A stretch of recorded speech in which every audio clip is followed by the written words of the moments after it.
Hello, everyone. We have discussed forward futures and options, and right now we are going to see um, another derivative product, which is swaps. And actually, swap securities is the uh, mostly used security or instrument in among all the derivative products. Okay, so what is a swap contract? Swap contract. As the name suggests, you can guess swap means to exchange something, right? To uh, change one particular thing with another thing from another person. So again, a swap contract means a contract that exchanges like one contract or one term with another term or another contract. So let me go to my screen.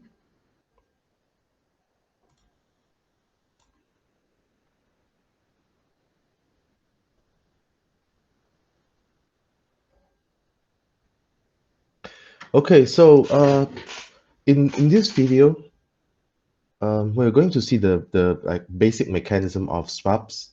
In the second part of the video, or actually video number 6 for derivative theme, we're going to see how to use swap contracts to manage risk, especially for financial institutions.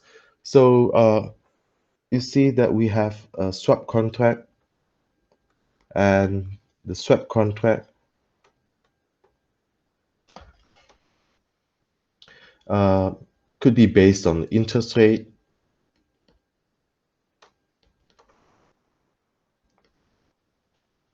or we could exchange like contracts based on different currencies or foreign exchanges, right?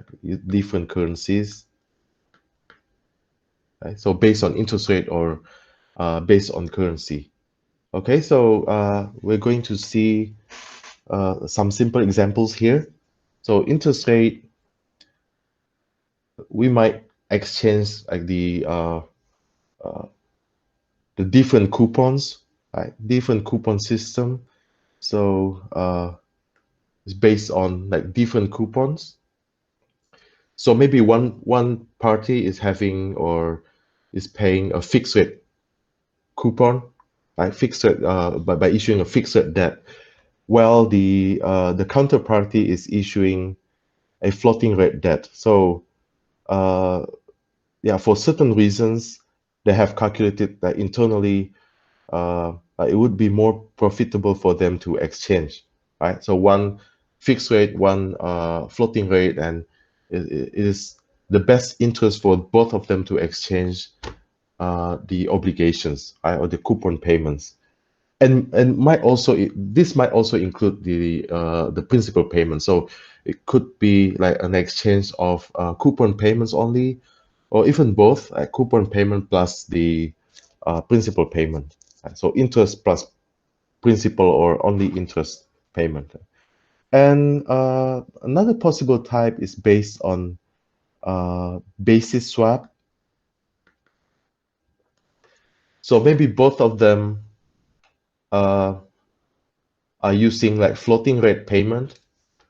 So both of them are not fixed rate debts, right? But again, both of them are floating rate debts. But maybe each of them doesn't like the basis on which it is paying the floating rate payment. Right? You could imagine maybe uh, one company has, for some reasons, issued a bond uh, whose payment is based on like gold price. Right? Actually, the company doesn't like it. Right? Maybe because it's not, or is abandoning maybe the mining business or something like that. On the other hand, maybe another company has issued debt on the basis of or whose payment is based on um,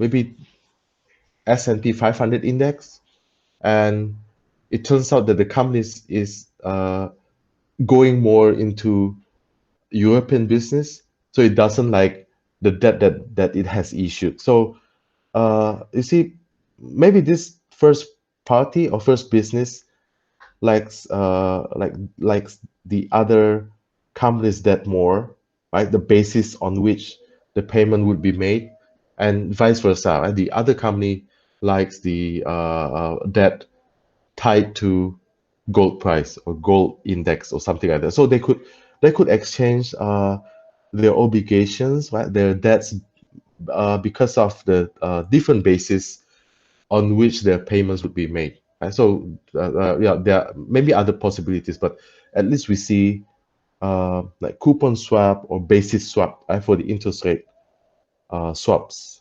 And the second one, of course, currency. And this is easy to imagine. We will see one or two examples today. Uh, Maybe you are from a company that wants to go to another region, right, another part of the world. On the other hand, a company from that part of the world wants to come to your country, and basically you could make an exchange of like obligations, right, or debt issuance that would benefit both parties. Okay, so let's see the first one, interest rate swaps. Okay, so why is that that swaps become like the first or the like, mostly used derivative products compared to forward or futures and options? The answer is very simple because swaps or swap contracts are very flexible, right?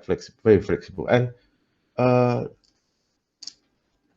like different from the conventional wisdom, we'll see that swaps actually could facilitate the an exchange or exchanges between two parties that don't have the same standing. This is very interesting, right? We see like in any conventional wisdom, we'll find that the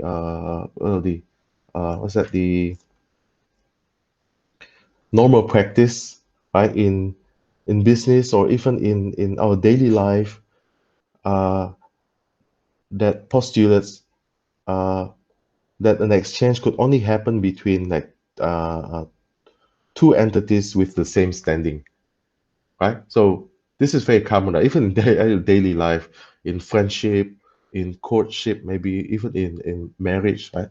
Uh, uh, Many families, many people will assume that to make like harmonious and synchronous uh, like union, then the both entities or both parties involved should have the same standing. So swap contracts show that this might not be true, right? In the derivative mechanism, and that makes it very flexible and very wonderful to use. That's why it has become like the mostly used or uh, uh, derivative instruments in hedging, like in risk management field, right? Okay, so let's see an example now. Let's assume that we have like two simple companies, right? So the first company has triple A rating, so triple A rating, and the second company is having like a triple B rating. So without me telling you further, you could feel the different ratings that they have, right? The triple A rating is definitely better than the triple B firm. Okay, so now let's imagine that if the triple A firm wants to borrow money using the fixed rate debt, then it has to pay let's say 7%. Okay? And on the other hand, if the triple B wants to borrow money in the fixed rate debt, you'll have to pay 8.5% per year. Right? Easy to imagine. A triple A firm has a better standing, right? Has a better rating, thus paying or thus having to pay a lower fixed rate, fixed interest rate uh, if it decides to issue a fixed rate debt. And if both companies that decide to issue floating rate debts, the AAA firm has to pay, say, maybe LIBOR plus half, okay? And triple B firm has to pay LIBOR plus, or maybe make it, maybe for the fixed rate firm, they'll have to pay LIBOR only, and this one, LIBOR plus half. Okay, quite makes sense, right? So what is LIBOR again? London Interbank Offered Rate. So this is the interbank interest rate, right? Denominated in US dollar in London. Right? So the what's that? It's simply like interest rate on US dollar denominated debt, right, or borrowing in London. Right? That's what we call it, London Interbank Offered Rate. Right? So if this is for another city, then the name would change following the city's name. For example, in Singapore, this would be SIBOR, right? Singapore Interbank Offered Rate, meaning that is the interest rate on a US dollar denominated debt in Singapore. So what about TIBOR, right? Tokyo Interbank Offered Rate? That would be the interest rate on a US dollar denominated debt in Tokyo. Right. So it's not our focus today, but yeah, you can read further, maybe on Google or somewhere else. Okay, so think about this, triple A and triple B. So again, according to the conventional wisdom, this would be very difficult for both firms to actually to exchange anything, because the first firm is having a triple A rating, whereas the second firm is having a triple B rating. So again, according to the common thought, this would be quite hard to have something in common or to exchange their obligations. But again, this is the beauty of swap contracts. So we'll see how the swap contracts actually could facilitate both parties, and the exchange could benefit both companies. So what should we do now? So we have to harness a concept, right? The concept that is initially postulated by David Ricardo. What is that? It's a comparative advantage concept, right? Comparative advantage. Remember that Adam Smith, in the earlier period, had postulated the absolute advantage concept, right?